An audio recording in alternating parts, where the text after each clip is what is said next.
வணக்கம். இன்றைக்கி நம்ம பார்க்க போகிற சமையல் என்னென்னு பார்த்தீங்கன்னா, கார்த்திகைக்கு நெய்வேத்தியம் பண்ணக்கூடிய ஒரு 6 வகையான பிரசாதங்கள் தான் பார்க்க போகிறோம். இந்த பிரசாதத்தில் ஸ்வீட்டும் இருக்குது, காரமும் இருக்குது. இது எல்லாமே நல்லா ஈஸியாகவும் இருக்கும், செய்கிறதுக்கு ரொம்ப டேஸ்ட்டாகவும் இருக்கும். ஸோ டக்குன்னு பண்ணிடலாம் நீங்கள் இந்த பிரசாதங்கள் எல்லாமே. ஸோ வாங்க இந்த அருமையான 6 வகையான பிரசாதங்கள் எப்படி செய்யலாங்கிறத பார்க்கலாம். கார அடை எப்படி செய்யலாங்கிறத பார்க்கலாம். இப்போ பவுல் எடுத்துக்கலாம். இதில் 1 கப் அளவுக்கு பச்சரிசி சேர்த்துக்கலாம். இப்போ இதில் 1/4 கப் அளவுக்கு உளுந்து. இப்போ நான் இன்றைக்கி பார்த்தீங்கன்னா வெள்ளை உளுந்து தான் எடுத்திருக்கேன். ட்ரெடிஷ்னலாக கருப்பு உளுந்து தான் யூஸ் பண்ணுவாங்க. கருப்பு உளுந்து கிடச்சா நீங்கள் அதை யூஸ் பண்ணிக்கோங்க, இல்லைன்னா வெள்ளை உளுந்து யூஸ் பண்ணிக்கலாம். 1/4 டம்ளர் அளவுக்கு கடலைப்பருப்பு, 1/4 டம்ளர் துவரம்பருப்பு. இப்போ இதே 4-5 தடவை அலசிட்டு வந்துட்டு பார்க்கலாம். இப்போ அதை தண்ணி ஊற்றி 2 மணி நேரம் ஊற வச்சுக்கலாம். இப்போ பாருங்கள், நல்லா ஒரு 2 மணி நேரம் ஊறிடுச்சு. இப்போ இதை ஒரு மிக்ஸி ஜாரில் சேர்த்துக்கலாம். தண்ணியை நல்லா வடிச்சிட்டு சேர்த்துக்கோங்க. இப்போ இதில் ஒரு 2 கல் உப்பு சேர்த்துக்கலாம். சேர்த்துட்டு இதை நல்லா நைஸாக அரைச்சிட்டு பார்க்கலாம். இப்போ பாருங்கள், இந்த அளவுக்கு அரைச்சாச்சு. இதில் வந்து 1/2 கப் அளவுக்கு துருவன தேங்காய் சேர்த்துட்டு மறுபடியும் ஒரு ஓட்டு ஊற்றிக்கலாம். இப்போ பாருங்கள், நல்லா அரைச்சாச்சு. ரொம்ப நைஸாக அரைக்கக்கூடாது, கொஞ்சம் அப்படியே திரியாக இருக்கிற மாதிரி அரைச்சி எடுத்துக்கோங்க. அப்போ தான் நல்லாயிருக்கும். ஒரு பவுலுக்கு மாற்றிக்கலாம். இப்போ பாருங்கள், ஒரு பவுலுக்கு மாற்றியாச்சு. இப்போ இதில் 1/4 டீஸ்பூன் போல் மிளகு, 1/4 டீஸ்பூன் போல் சீரகம். ரொம்ப இதுவும் இப்போது நைஸாக அரைக்கக்கூடாது, 1-2 அரைச்சிக்கோங்க. இது கூடவே பொடியாக கட் பண்ண கருவேப்பிலை சேர்த்துக்கலாம்.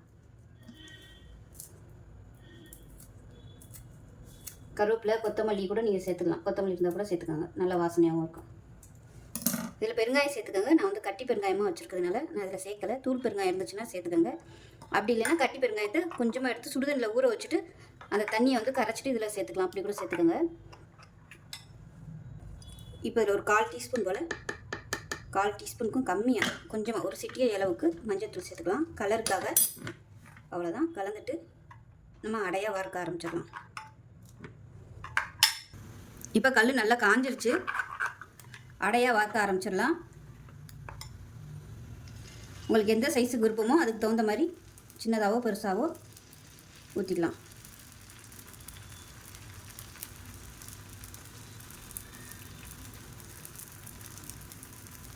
ஒரு சிலர் நல்ல கெட்டியாக அரைச்சிட்டு இலையில் தட்டி கூட செய்வாங்க.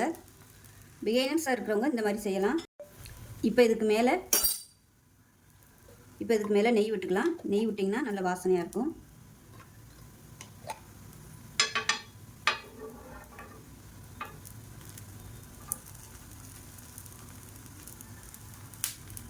மீடியமான ஃப்ளேமில் வேகட்டும். இப்போ ஒரு சைடு நல்லா வெந்துருச்சு, திருப்பி விட்டுக்கலாம். இப்போ நமக்கு மணக்க நெய் அடை ரெடி ஆயிடுச்சு. கார்த்திகை தீபம் ஸ்பெஷல் அடை ரெடி ஆயிடுச்சு. இப்போ இதே போல் மிச்சத்தையும் ஊற்றிக்கலாம்.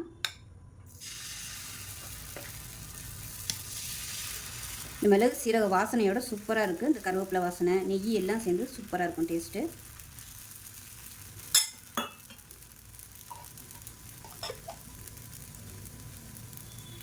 இப்போ 2வது ஊற்றுனதும் சூப்பராக ரெடி ஆயிடுச்சு. திருப்பி விட்டுக்கலாம். கலர் பாருங்கள், மஞ்சள் போட்டதுனால நல்லா சூப்பராக வந்துருச்சு கலரு. இப்போ அடை ரெடி ஆயிடுச்சு. கருப்பு உளுந்தில் பண்ணுங்கள், கிடச்சிச்சின்னா சூப்பராக இருக்கும். பாருங்கள், பார்க்குறதுக்கே எவ்வளோ அழகாக இருக்குன்னு. இப்போ பாருங்கள், கார்த்திகை தீபம் கார அடை ரெடி ஆயிடுச்சு. ரொம்ப ஈஸியாக இருக்கும், ட்ரெடிஷ்னலாகவும் இருக்கும். ஸோ கார்த்திகைக்கு இது மாதிரி செஞ்சு பாருங்கள். செஞ்சு பார்த்துட்டு எப்படி வந்துச்சுங்கிறத சொல்லுங்கள். வீடியோ பிடிச்சிச்சுன்னா லைக் பண்ணுங்கள், கமெண்ட் பண்ணுங்கள், சேனலை சப்ஸ்கிரைப் பண்ணுங்கள், பக்கத்தில் பெல் பட்டனை ப்ரெஸ் பண்ணுங்கள். நன்றி. இனிப்பு அடை எப்படி செய்யலாங்கிறத பார்க்கலாம். இப்போ ஒரு பவுல் எடுத்துக்கலாம். இது வந்து இனிப்பு பண்ணுறதுக்கு ஏதாவது ஒரு கப் எடுத்துக்கோங்க. நான் வந்து இந்த கப் எடுத்துக்கேன். இதில் 1/2 கப் அளவுக்கு பச்சரிசி சேர்த்துக்கலாம். இப்போ இதில் கடலைப்பருப்பு 2 டீஸ்பூன் போல் சேர்த்துக்கலாம். அதே போல் துவரம்பருப்பு 2 டீஸ்பூன் போல் சேர்த்துக்கலாம். இது கூடவே உளுந்து 1 டீஸ்பூன் சேர்த்துக்கலாம். இப்போ இதில் வெந்தயம் சேர்த்துக்கலாம். வெந்தயம் எண்ணெய் ஒரு 10 சேர்த்துக்கோங்க, இல்லை ஒரு சிட்டிகை எடுத்துக்கோங்க, கரெக்டாக வரும். இப்போ நல்லா அலசிட்டு வந்துட்டு பார்க்கலாம். நல்லா 2-3 தடவை அலசிட்டு வந்துட்டு பார்க்கலாம். நல்லா அலசிட்டு வந்தாச்சு. தண்ணி ஊற்றிட்டு நல்லா ஒரு 2 மணி நேரம் ஊறட்டும். ஊறினதுக்கப்புறம் பார்க்கலாம். இப்போ ஒரு பவுல் எடுத்துக்கலாம். இதில் எந்த கப்பில் இருந்தோமோ அதே கப்பில் 1/2 கப் அளவுக்கு சர்க்கரை எடுத்துக்கலாம். இப்போ இதில் கொஞ்சமாக தண்ணி விட்டுக்கலாம். ரொம்ப தண்ணி விடணும்னு அவசியம் இல்லை. ஏன்னா நம்ம அடையாக ஊற்ற போகிறதுனால தண்ணியாக வந்து வேணாம். அதனால் கொஞ்சமாக தண்ணி விட்டு இப்போ வந்து கரைஞ்சால் மட்டும் போதும். இப்போ கேஸ் ஆன் பண்ணிவிட்டு இது வந்து கரைச்சி எடுத்துக்கலாம். சுத்தமான வெல்லமாக இருந்துச்சுன்னா நீங்கள் அரைக்கும் போது டேரெக்டாகவே அப்படியே சேர்த்துக்கோங்க. ஏன்னா இந்த வெள்ளத்தில் வந்து மண் தூசியெல்லாம் இருக்கும், அதனால் நம்ம வடிகட்டி சேர்க்குறது தான் நல்லது. அடுத்து நல்லா குறைச்சி வச்சுட்டு இது நல்லா கரையட்டும். இப்போ பாருங்கள் இது நல்லா கரைஞ்சிருச்சு. இப்போ கேஸ் அமர்த்திடலாம். இப்போ பாருங்கள் ஒரு மிக்ஸி ஜார் எடுத்துக்கலாம். இப்போ நம்ம ஊற வச்சுருந்தா அரிசி பருப்பு எல்லாமே நல்லா ஊறிடுச்சு. இப்போ தண்ணியை வடிச்சிட்டு இதில் சேர்த்துக்கலாம். ஏன்னா நம்ம தண்ணியாக அரைக்க வேணாம், அதனால் நல்லா வடியை விட்டுட்டிங்கன்னா தண்ணி இல்லாமல் நல்லாயிருக்கும். தண்ணியோடு சேர்த்திங்கன்னா உங்களுக்கு வெள்ளைப்பாகு சேர்க்கையில் ரொம்ப தண்ணியாக போயிடும். இப்போ இதில் நம்ம கரைச்சி வச்ச வெள்ளை தண்ணியை வந்து வடிகட்டி எடுத்து வச்சுருக்கேன். இது வந்து இதோட சேர்த்துக்கலாம். சேர்த்துட்டு நல்லா நைஸாக அரைச்சிட்டு பார்க்கலாம்.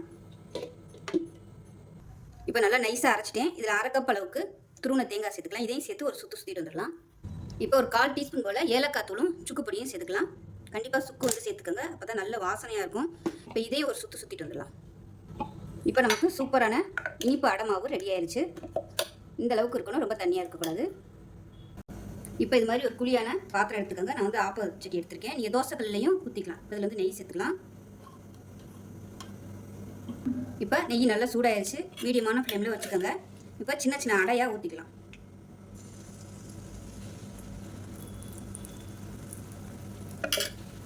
இப்போ தான் மூடி வச்சிடலாம். இப்போ எப்படி இருக்குன்னு பார்க்கலாம். இப்போ பாருங்கள் ஓரம்லாம் நல்லா மொறுமொறுன்னு வந்துடுச்சு. இப்போ இது வந்து நம்ம திருப்பி விட்டுக்கலாம். ஒரு ஸ்பூன் வச்சு திருப்பி விட்டுக்கோங்க மெல்ல. பாருங்கள் எவ்வளோ சூப்பராக வந்திருக்குன்னு. நீங்கள் தோசைக்கல்லில் ஊற்றினீங்கன்னா இவ்வளோ நெய் தேவைப்படாது. நார்மலாக நம்ம அடை எப்படி ஊற்றுமோ அது மாதிரி ஊற்றிட்டு 2-3 சொட்டு நெய் ஊற்றி கூட நீங்கள் சுட்டு எடுத்துக்கலாம். இந்த மாதிரி பண்ணிங்கன்னா கொஞ்சம் பார்க்குறதுக்கு அழகாக இருக்கும்.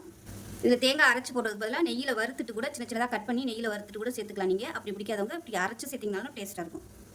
இப்போ நல்லா 2 சைடுமே நல்லா ரோஸ்ட் ஆயிடுச்சு. எடுத்துடலாம். லைட்டாக அப்படி ப்ரெஸ் பண்ணி விட்டிங்கன்னா அந்த எண்ணெய் நெய் எல்லாமே வந்துடும். பாருங்கள் சூப்பராக வந்துருச்சு பாருங்கள். இப்போ மிச்சம் இருக்கிற எண்ணெயிலே மறுபடியும் ஊற்றிக்கலாம்.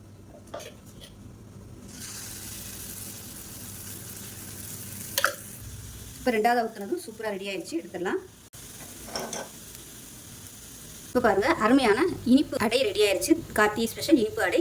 ஸோ ரொம்ப ஈஸியாக இருக்கும், டக்குன்னு செஞ்சிடலாம். சாயந்தர நேரம் சாமிக்கு பிரசாதம் வைக்கிறதுக்கு டேஸ்ட்டு நல்லா அட்டகாசமாக இருக்கும். ஸோ இதே மாதிரி கார்த்திகை தீபத்துக்கு செஞ்சு பாருங்கள். செஞ்சு பார்த்துட்டு எப்படி வந்துச்சுங்கிறத சொல்லுங்கள். வீடியோ பிடிச்சிச்சுன்னா லைக் பண்ணுங்கள், கமெண்ட் பண்ணுங்கள், சேனலை சப்ஸ்கிரைப் பண்ணுங்கள், பக்கத்தில் பெல் பட்டனை ப்ரெஸ் பண்ணுங்கள். நன்றி. ஸ்பெஷல் கார அப்பம் எப்படி செய்யலாங்கிறத பார்க்கலாம். ரொம்ப இப்போ பார்த்தீங்கன்னா ஒரு பவுலில் 1 கப் அளவுக்கு பச்சரிசி, 1/2 டம்ளர் உளுந்து, அதே அளவுக்கு 1/2 டம்ளர் கடலைப்பருப்பு, ஒரு 6 வரமிளகாய் எடுத்து நல்லா ஒரு 2 மணி நேரம் ஊறிடுச்சு. இதை வந்து மிக்ஸி ஜாரில் போட்டு அரைச்சிக்கலாம். இப்போ எல்லாத்தையும் மிக்ஸி ஜாருக்கு சேர்த்துட்டேன். கொஞ்சமாக உப்பு சேர்த்துக்கலாம். இப்போ இது நல்லா நைஸாக அரைச்சிட்டு பார்க்கலாம். இப்போ பாருங்கள் நல்லா நைஸாக அரைச்சாச்சு. உளுந்து சேர்த்துருக்கிறதுனால நல்லா சாஃப்டாக வரும். நல்லா மிக்சிலே ஓட விட்டுக்கோங்க. அப்போ தான் உங்களுக்கு அந்த மிக்ஸி சூட்டுக்கே மாவு வந்து நல்லா புளிச்சு வரும். இது வந்து நல்லா ஒரு 3லேருந்து ஒரு 4 மணி நேரம் புளிக்கட்டும். புளிச்சதுக்கப்புறம் பார்க்கலாம். இப்போ பாருங்கள் அரைச்சி வச்ச மாவு எப்படி இருக்குன்னு பார்க்கலாம். நல்லா புளிச்சு வந்துருச்சு. நல்லா பபிள்ஸ் வர ஆரம்பிச்சிருச்சு. இப்போ இதை நல்லா கலந்து விட்டுக்கலாம். கலந்து விட்டுட்டு கெட்டியாக இருக்கா தண்ணியாக இருக்கான்னு பார்த்துக்கோங்க. இப்போ இதில் வந்து கொஞ்சமாக தண்ணி ஊற்றிக்கலாம். வெங்காயம் இதெல்லாம் வதக்கி சேர்க்கும்போது இன்னும் கொஞ்சம் கெட்டியாகும். அதனால் கொஞ்சம் தண்ணி ஊற்றி கலந்துக்கலாம்.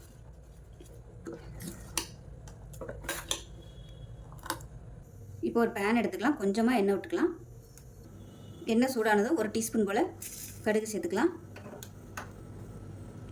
1 டேபிள் ஸ்பூன் கடலைப்பருப்பு, 1 டேபிள் ஸ்பூன் உளுந்து சேர்த்துக்கலாம். அது கூடவே கொஞ்சம் கருவேப்பிலையில் சேர்த்துக்கலாம். கருவேப்பிலையும் ஒரு 3 பச்சை மிளகாயும் பொடியாக கட் பண்ணி வச்சுருக்கேன். இப்போ இதில் பொடியாக நறுக்கின வெங்காயம் சேர்த்துக்கலாம். சின்ன வெங்காயம். வெங்காயம் எவ்வளோ விருப்பமோ நீங்கள் அதுக்கு தகுந்த மாதிரி சேர்த்துக்கலாம். இந்த வெங்காயம் நல்லா அப்படியே செவந்து வரட்டும். இப்போ இந்த வெங்காயத்துக்கு தேவையான உப்பு மட்டும் சேர்த்துக்கலாம். இப்போ பாருங்கள் வெங்காயம் லேசாக செவக்க ஆரம்பிச்சிச்சு. இப்போ அடுத்து நல்லா குறைச்சி வச்சுட்டு ஒரு கைப்பிடி அளவுக்கு துருவன தேங்காய் சேர்த்துக்கலாம். இப்போ பொடியாக கட் பண்ண கொத்தமல்லி எல்லாம் சேர்த்துக்கலாம்.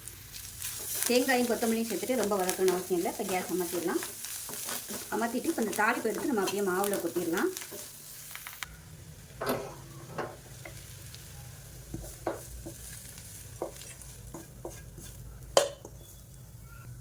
இப்போ தான் நல்லா கலந்து விட்டுக்கலாம். நீங்கள் சாமிக்கு பிரசாதம் வைக்கும்போது தாளிப்பு இல்லாமல் கூட நீங்கள் பணியாரமாக சுட்டுட்டு சாப்பிடையில் நீங்கள் இந்த தாளிப்பு கூட கொடுத்துக்கலாம். அப்படி இல்லைன்னா வெங்காயம் சேர்க்காமல் நீங்கள் தாளிப்பு கொடுத்துட்டு கூட நீங்கள் சாமிக்கு பிரசாதமாக வைக்கலாம். வெங்காயம் சேர்க்குறது உங்களோட விருப்பம் தான். இப்போ இதில் வந்து உப்பெல்லாம் செக் பண்ணி பார்த்துட்டு பத்தலைன்னா உப்பு சேர்த்துக்கோங்க. இப்போ பணியாரக்கல் வச்சுருக்கேன். நல்லா சூடாகிடுச்சு. எல்லா குழியிலையும் கொஞ்சம் கொஞ்சம் எண்ணெய் விட்டுருக்கேன். இப்போ நம்ம கலந்து வச்சுருக்க மாவு வந்து ஊற்றிக்கலாம். 3/4 அளவுக்கு ஊற்றினா போதும். இப்போ எப்படி இருக்குன்னு பார்க்கலாம். இப்போ பாருங்கள், மேல்புறம் ஓரளவுக்கு நல்லா வெந்துருச்சு. இந்த ஸ்டேஜில் திருப்பி விட்டுக்கலாம்.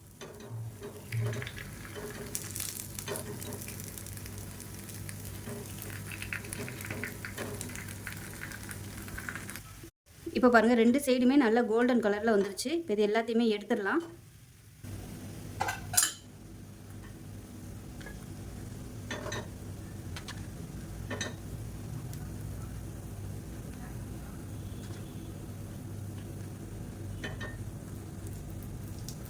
இப்போ இதே மாதிரி மிச்சம் இருக்க எல்லாத்தையும் ஊற்றிக்கலாம். இப்போ நமக்கு அருமையான கார்த்திகை கார அப்பம் ரெடி ஆயிடுச்சு. இதை நீங்கள் எண்ணெயில் ஊற்றுறதுனாலும் ஊற்றிக்கலாம். நான் வந்து குழிப்பணியாரமாக ஊற்றிருக்கேன். ஸோ இதே மாதிரியே செஞ்சு பாருங்கள். செஞ்சு பார்த்துட்டு எப்படி வந்துச்சுங்கிறத சொல்லுங்கள். வீடியோ பிடிச்சிச்சுன்னா லைக் பண்ணுங்கள், கமெண்ட் பண்ணுங்கள், சேனலை சப்ஸ்கிரைப் பண்ணுங்கள், பக்கத்தில் பெல் பட்டனை ப்ரெஸ் பண்ணுங்கள். நன்றி. இப்போ அப்பம் எப்படி செய்யலாங்கிறது பார்க்கலாம். இது இப்போ ஒரு பவுல் எடுத்துக்கலாம். இதில் வந்து 1 கப் அளவுக்கு பச்சரிசி சேர்த்துக்கலாம். ஏதாவது ஒரு கப்பு வந்து மெஷரிங் பண்ணிக்கோங்க.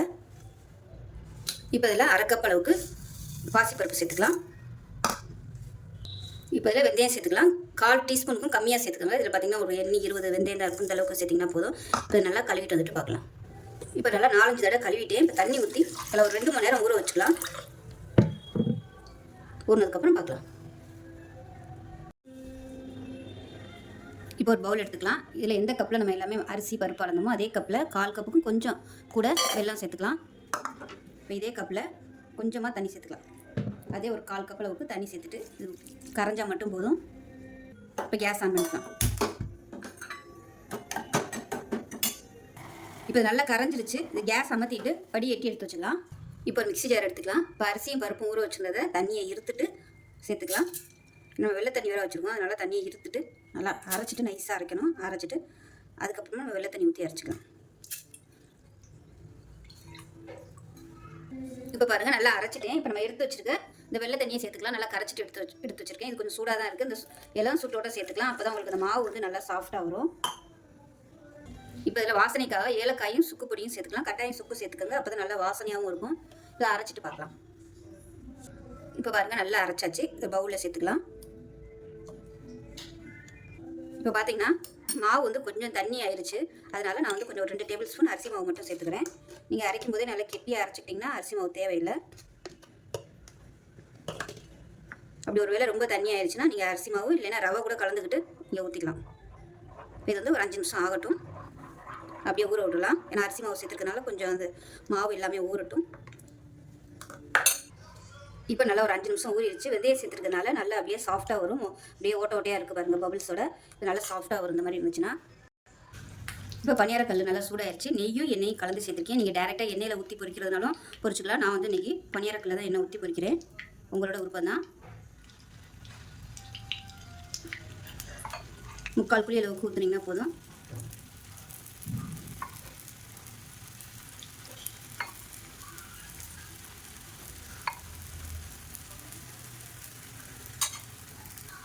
இனிப்பு நான் வந்து ஒரு 1/4 கப் அளவு எடுத்துருக்கேன். நீங்கள் 1/2 கப்பு கூட எடுத்துக்கலாம். உங்களோட இனிப்பு சுவைக்கு தகுந்த மாதிரி சேர்த்துக்கோங்க. 1/2 கப்புக்கு மேலே சேர்த்திங்கன்னா ரொம்ப அதிகமாக போயிடும். அப்புறம் தீஞ்சு போன மாதிரி ஆயிடும் நமக்கு. அதனால் 1/2 கப் அளவு போதும். 1/4 கப்பில் இருந்து 1/2 கப் அளவுக்கு மட்டுமே போதும். இப்போ மூடி வச்சுக்கலாம். மிதமான தீயில வேகட்டும். இப்போ மேல் பக்கம் நல்லா வெந்துருச்சு. திருப்பி விட்டுக்கலாம்.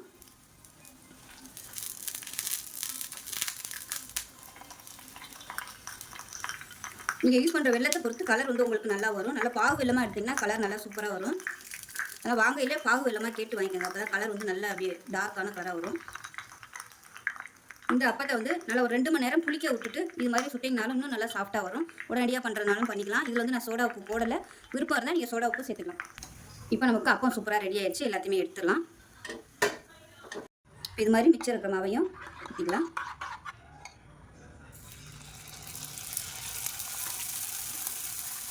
இது எண்ணெய் அவ்வளோவா குடிக்காது.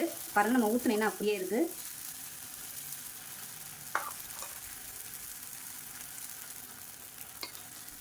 மூடி வச்சுக்கலாம். இப்போ பாருங்கள், 2வது ஊற்றினதும் நல்லா சூப்பராக வந்துச்சு. இதையும் திருப்பி விட்டுக்கலாம்.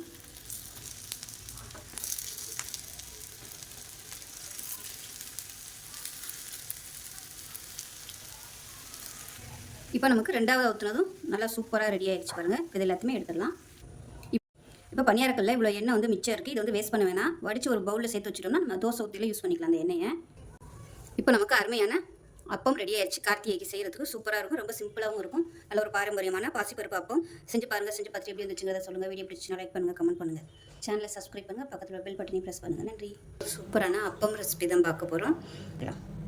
ஃபஸ்ட்டு வந்து ரவை எடுத்துக்கலாம். மெஷரிங் கப்பில் 1/4 கப் அளவுக்கு ரவை எடுத்திருக்கேன்.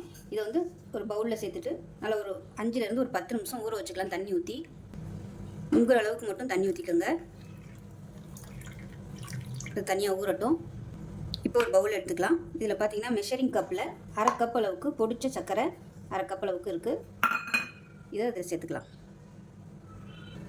மெஷரிங் கப்பில் 1/4 கப் அளவுக்கு காய்ச்சி ஆற வச்ச பால் சேர்த்துக்கலாம். அதே அளவுக்கு 1/4 கப் அளவு தண்ணி சேர்த்துக்கலாம். இப்போ இதை நல்லா கலந்து விட்டுக்கலாம். இந்த சீனி, தண்ணி, பால் எல்லாமே நல்லா மிக்சிங் ஆகணும். இதை நல்லா அடித்து கலந்து கொடுத்துட்டு 1/4 கப்புக்கும் கொஞ்சம் கம்மியாக அரிசி மாவு 1/4 கப்பும் எடுத்துக்கலாம். ஒன்றும் பிரச்சனை இல்லை. நல்லா கிறிஸ்பியாகவே கிடைக்கும். இப்போ இதோட சேர்த்துக்கலாம். இப்போ இந்த அரிசி மாவோட மெஷரிங் கப்பில் 1 கப் அளவுக்கு மைதா மாவு சேர்த்துக்கலாம். உங்களுக்கு மைதா மாவு சேர்க்க பிடிக்கலை அப்படின்னு நினச்சிங்கன்னா கோதுமை மாவு கூட சேர்த்துக்கலாம். அப்படி இல்லைன்னா பாதி கோதுமை பாதி மைதா மாவு கூட நீங்கள் சேர்த்துக்கலாம். இது எல்லாத்தையும் நல்லா கலந்து விட்டுக்கலாம். இப்போ நம்ம ஊற வச்சுருந்த ரவையும் சேர்த்துக்கலாம்.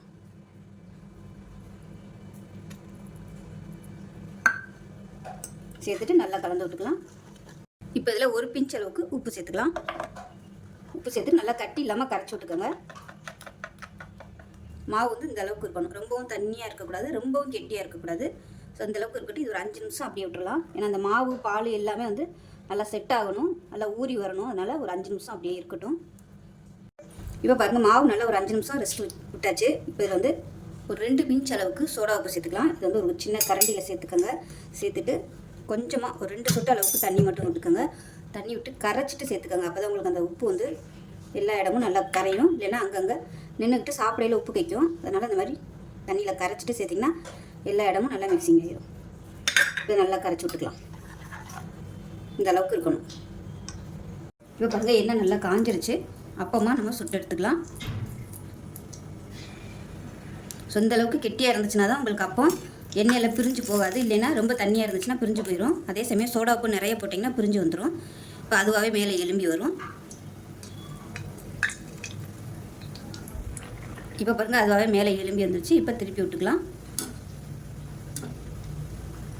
இப்போ மேலே எலும்பி வந்ததுக்கப்புறமா நம்ம இன்னொன்று ஊற்றிக்கலாம்.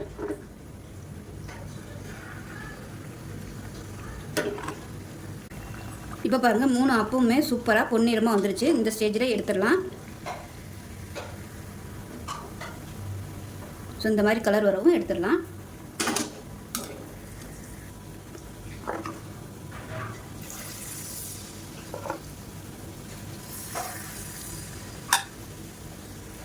இப்போ பாருங்கள், எல்லா அப்பமும் ஊற்றி எடுத்துகிட்டேன். எல்லாமே சூப்பராக வந்துருச்சு. இந்த கலரில் வரவும் எடுத்துடலாம். இப்போ நமக்கு அருமையான அப்பம் ரெடி ஆயிடுச்சு. இதே மாதிரியே செஞ்சு பாருங்கள். செஞ்சு பார்த்துட்டு எப்படி வந்துச்சுங்கிறத சொல்லுங்கள். வீடியோ பிடிச்சிச்சுன்னா லைக் பண்ணுங்கள், கமெண்ட் பண்ணுங்கள். சேனலை சப்ஸ்கிரைப் பண்ணுங்கள். பக்கத்தில் பெல் பட்டனையும் ப்ரெஸ் பண்ணுங்கள். நன்றி. ஏன்னா கார்த்திகை ஸ்பெஷல் உடனே எப்படி செய்யலாங்கிறத பார்க்கலாம். இப்போ ஒரு பவுல் எடுத்துக்கலாம். இதில் மெஷரிங் கப்பில் 3/4 கப் அளவுக்கு பொடிச்ச வெல்லம் சேர்த்துக்கலாம். இப்போ இதில் 3/4 கப் அளவுக்கு தண்ணி சேர்த்துக்கலாம். இப்போ இந்த வெல்லம் வந்து கரைஞ்சால் மட்டும் போதும், கொதிக்க வைக்கணும்னு அவசியம் இல்லை. இப்போ பாருங்கள், வெல்லம் நல்லா கரைஞ்சிருச்சு. இப்போ கேஸ் அமர்த்திடலாம். இப்போ ஒரு பவுல் எடுத்துக்கலாம். இதில் மெஷரிங் கப்பில் 1 கப் அளவுக்கு அரிசி மாவு எடுத்துக்கலாம். கடையில் வாங்கின அரிசி மாவு தான். 1/4 டீஸ்பூன் போல் சுக்குத்தூளும் ஏலக்காய் தூளும் பொடி பண்ணி வச்சுருக்கேன். அதை சேர்த்துக்கலாம். 2 பிஞ்ச் அளவுக்கு உப்பு சேர்த்துக்கலாம். மெஷரிங் கப்பில் 1/4 கப் அளவுக்கு துருவன தேங்காய் சேர்த்துக்கலாம். இப்போ இதில் நம்ம கரைச்சி வச்சுருக்கிற இந்த வெள்ளை தண்ணியை சேர்த்துக்கலாம்.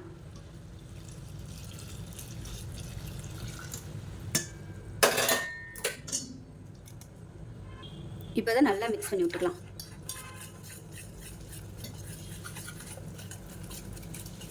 கட்டி இல்லாமல் நல்லா மிக்ஸ் பண்ணி விட்டுக்கலாம். இப்போ இது எல்லாத்தையுமே நல்லா கலந்தாச்சு. இது வந்து ஒரு 15 நிமிஷம் அப்படியே இருக்கட்டும். இப்போ நல்லா ஊற விட்டாச்சு. இப்போ இதில் பார்த்தீங்கன்னா ஒரு 1/4 டீஸ்பூன் போல் சோடா உப்பு எடுத்திருக்கேன். இதில் கொஞ்சமாக தண்ணி விட்டுக்கலாம். இப்படியே வந்து நம்ம போட்டோம்னா அங்கங்கே அப்படியே கரையாது, உப்பு கைக்கும். அதனால் இந்த மாதிரி கொஞ்சமாக தண்ணி விட்டு கரைச்சிட்டு அதோட சேர்த்தோம்னா நல்லா கரைஞ்சிரும். பாருங்க, ஊற்றியாச்சு. இப்போ இதை நல்லா மிக்ஸ் பண்ணி விட்டுக்கலாம். இதில் விருப்பப்பட்டால் நீங்கள் ஒரு 2 வாழைப்பழம் கூட அடித்து சேர்த்துக்கோங்க. இது எந்த அளவுக்கு ஊறுதோ அந்த அளவுக்கு அப்போ நல்லா டேஸ்ட்டாக இருக்கும். ஏன்னா நம்ம வரமாவு தான் சேர்த்துருக்கோம். அந்த இனிப்பு எல்லாமே அந்த மாவில் ஊறுறதுக்கு கொஞ்சம் டைம் எடுக்கும். அதனால் ஒரு 1/4 மணி நேரம் கூட நீங்கள் ஊற வச்சுக்கலாம். ஆனால் ஊற்ற புகையில் தான் சோடா உப்பு சேர்க்கணும். இப்போ பணியார புளி நல்லா காஞ்சிருச்சு. எல்லா புளியிலையும் எண்ணெய் விட்டுக்கலாம்.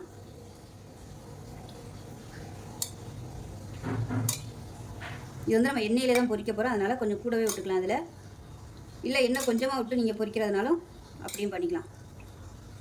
நெய்யும் கூட கலந்து நீங்கள் ஊற்றிக்குங்க. நான் இன்றைக்கி வந்து வெறும் எண்ணெய் மட்டும்தான் சேர்த்துருக்கேன். எண்ணெய் நல்லா சூடாகிடுச்சு. ஒவ்வொரு புளியிலையும் அப்பமாக ஊற்றிக்கலாம்.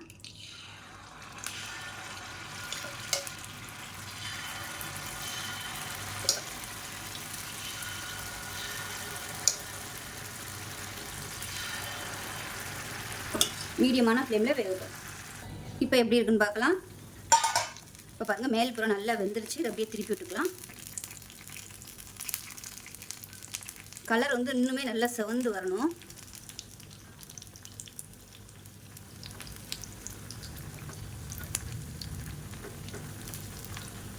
இவ்வளோ எண்ணெய் ஊற்றி பொரிக்கிறது பிடிக்கலை அப்படின்னு நினச்சிங்கன்னா கொஞ்சமாக கூட நீங்கள் எண்ணெய் ஊற்றிக்கலாம்.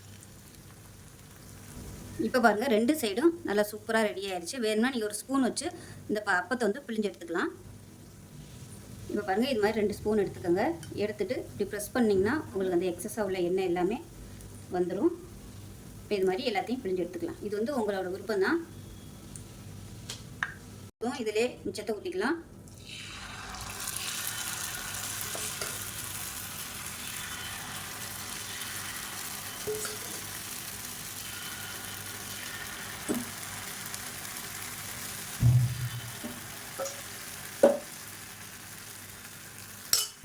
இப்போ 2வது ஊற்றின அப்பமும் சூப்பராக ரெடி ஆயிடுச்சு.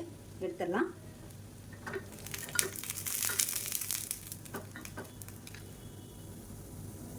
இப்போ நமக்கு சூப்பரான அப்பம் ரெடி ஆயிடுச்சு. ரொம்ப ஈஸியாக பண்ணிடலாம். ஸோ இதே மாதிரி செஞ்சு பாருங்கள். செஞ்சு பார்த்துட்டு எப்படி வந்துச்சுங்கிறத சொல்லுங்கள். வீடியோ பிடிச்சிச்சுன்னா லைக் பண்ணுங்கள், கமெண்ட் பண்ணுங்கள், சேனலை சப்ஸ்கிரைப் பண்ணுங்கள், பக்கத்தில் பெல் பட்டனையும் ப்ரெஸ் பண்ணுங்கள். நன்றி.